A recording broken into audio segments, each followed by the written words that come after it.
Hello everybody, welcome to Awesome Rusty Bucket. Subscribe to the channel if you have not already and drop a like on this video. I'm trying to hit 100k subscribers on this channel by the end of the year, so your subscription will be much appreciated. Also drop a like, it only takes 1 second and makes a massive difference in how the video performs in the YouTube algorithm. Seriously, it's so easy to click a like. It's like the easiest thing that I've ever done in my life. So just do it. So on today's video, I'm going to be talking about the 76ers Nets game that I watched last night. So this video will be coming out on Friday. That game happened on Wednesday. So that's the game that I'm referring to.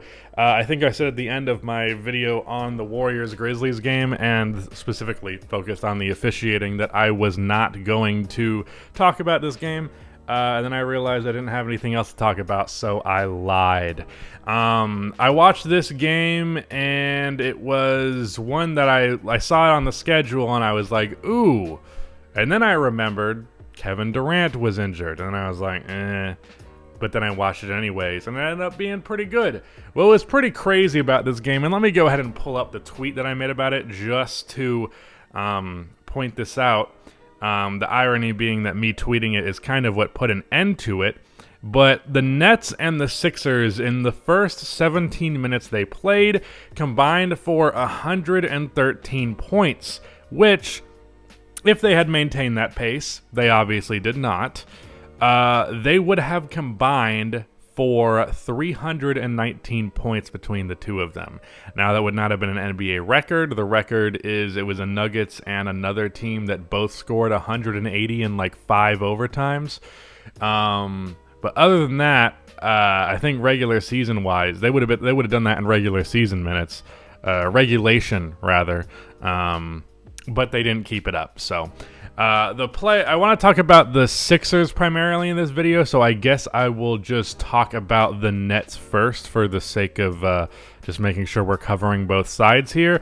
And I will say this was a probably overall positive game from the Nets, given that they were able to make this as close as it was without Kevin Durant. Nicholas Claxton brought in an absolutely amazing performance. Honestly, I didn't even realize it was this good. I knew he was playing well, but good lord. 25 points on 11 for 12 shooting. I would honestly say there were a lot of possessions where he outclassed Joel Embiid, and if you're looking at the box score, he definitely did, because Embiid went 6 for 18, and I would argue that was probably the most significant reason why this game went the way that it did, because James Harden, he wasn't outstanding, but he was cool, and Tyrese Maxey, good God, man. He had 27 points, but I feel like almost all of them came in the first half. And it also felt like he could not miss a 3 in the first half. He ended up finishing, what? He was 4 for 5 when I last checked. He ended up finishing 6 for 9. But he made like 3 threes in a row. And he was relentless with the drive, of course. And I feel like 2 of those threes were like contested step backs. Also, like 2 of them like bounced in after hitting the rim. So Tyrese Maxey was great. Tobias Harris was cool. D'Anthony Melton had 17 points and shot efficiently. It was really a team effort on this part, and Joel Embiid's underperformance, luckily, was not enough to result in a loss for the 76ers.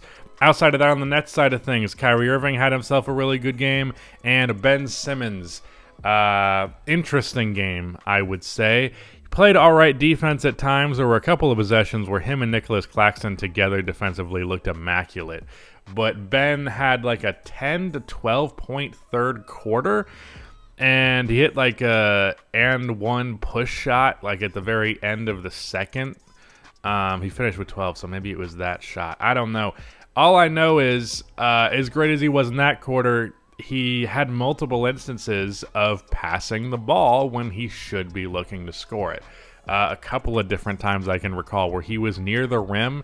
And, like, I will give him this. None of them were, like, you know, the obvious every time decision here is to go up with it. A couple of them were, like, he would have to, you know, make a move or turn at a weird angle, or find the angle to get the shot. But ultimately, a player that even had a modicum of aggressiveness in their bones would have made the reads that he was not making.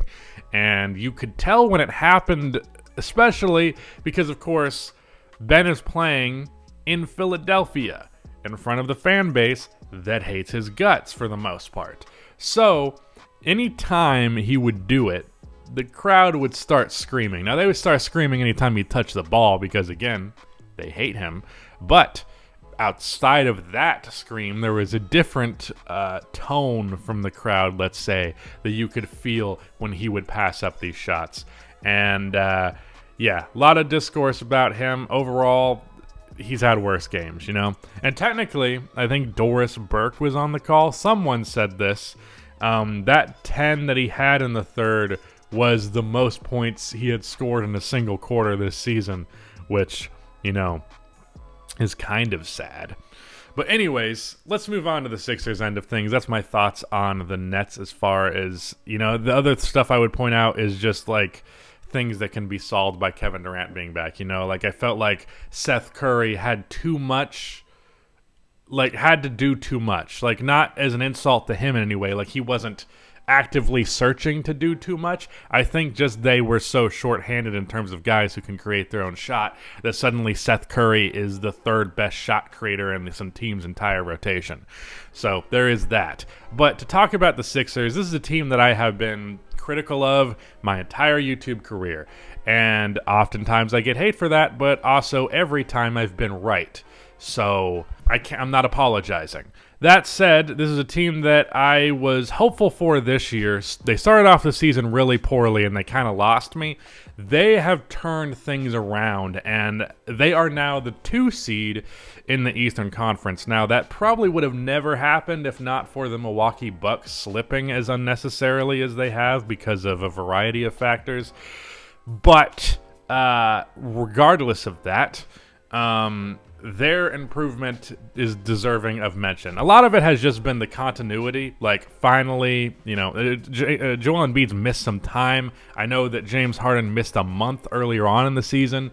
So that all factored in came to, we haven't really seen the Sixers together that much this year, and that's also been part of the reason why I haven't outright dismissed the possibility of them still being a contending level team. Back when I made a video talking about just how many contenders there are, I still said, you know, the Sixers are teetering on it because of the issues they were having at the time, but there was a chance they would go on an upswing, and here we are.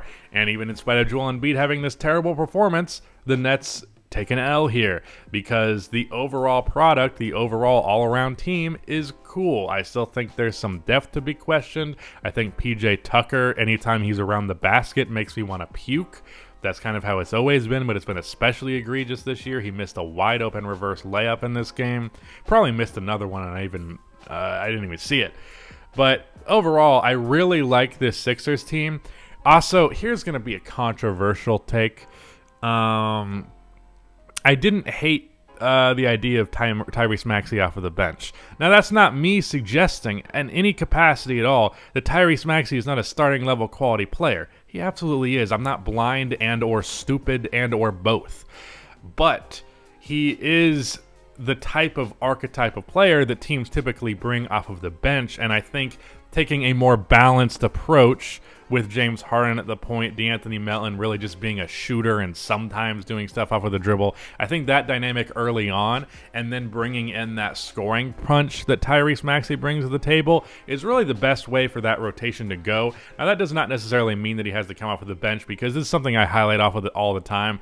Personally, to me, the concept of bench and starter is entirely arbitrary. How many minutes are you playing? However, there is also a stigma that exists around the idea of being a six-man that can hold back a player from A, being viewed as highly as they should be, and B, getting the subsequent accolades from being viewed that highly.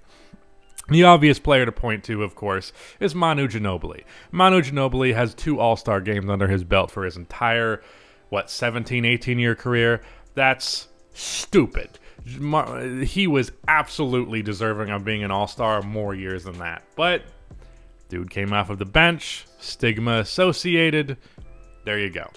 That said, I liked that dynamic, and I do think that's the way to go moving forward. I'd just say for the sake of not giving Tyrese that horrible stigma, just take him out after the first 3 minutes of the game, you know? Or even the first minute if you really want to be that strict about it. One way or the other, you get that same dynamic, and you can give Maxey that scoring off of the bench punch without it being without him having to worry about that stigma following him, you know? Not to mention that this is probably not going to stick around long, so we'll be fine. But that's probably what he's concerned about, because Tyrese did not seem like he was a huge fan of the idea. But yeah, I just like...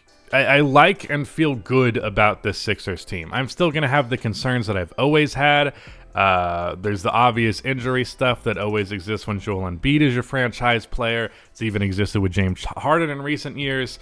But overall, if everybody's healthy, I think the Sixers team is no question a contender and probably the third best team in the East. Honestly, them or a healthy Nets are the third best team, because I would go the Bucks and the Celtics as the top two, although the Bucks are looking hella sus lately, and I might make a video on that.